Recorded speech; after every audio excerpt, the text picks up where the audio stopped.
In this lesson, we're going to look at what it means for ordered pairs to be solutions to equations that have more than one variable involved. So before we get to that, though, let's remind ourselves of what it means for something to be a solution of an equation with one variable. So let's keep things pretty simple here. Suppose I have the equation 2x plus 1 equals 7.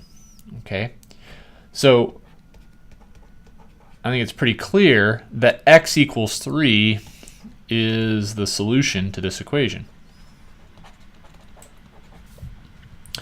Right? And the reason for that is because when you plug 3 in for x, the left side will equal the right side, because 2 times 3 is 6, plus 1 is 7. And so the definition for what a solution to an equation is in one variable is the same as the definition for two variables, except for now we have two numbers. So in a case like 2x plus y equals 8, what we're looking for are a pair of numbers, an x and a y, that make the left side equal the right side.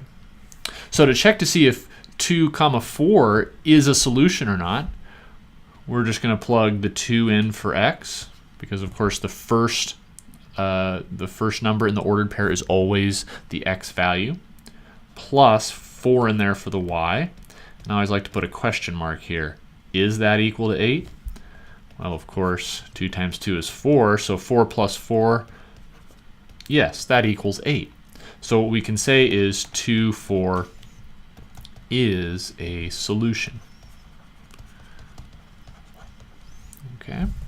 Do the same thing with 3 comma 1. So if I plug 3 in for x, 1 in for y, ask if that's equal to 8. Well, no, it's not, because 2 times 3 is 6. 6 plus 1 does not equal 8. And so 3, 1 is not a solution.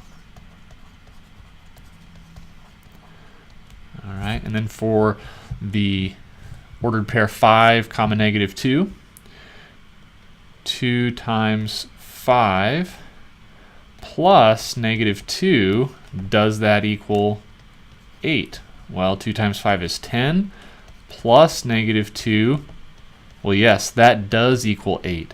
And so we have that 5 negative 2 is a solution.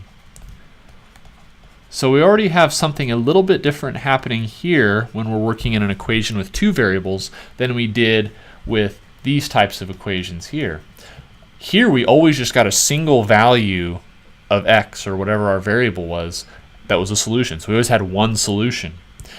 Here we have more than one. Okay, and so just be aware that that's something that will occur. And in fact, there are infinitely many solutions. So it's not like there's just 2 or 3 or 4. There are infinitely many. But from these 3, 2, 4 is a solution, and 5, negative 2 is a solution.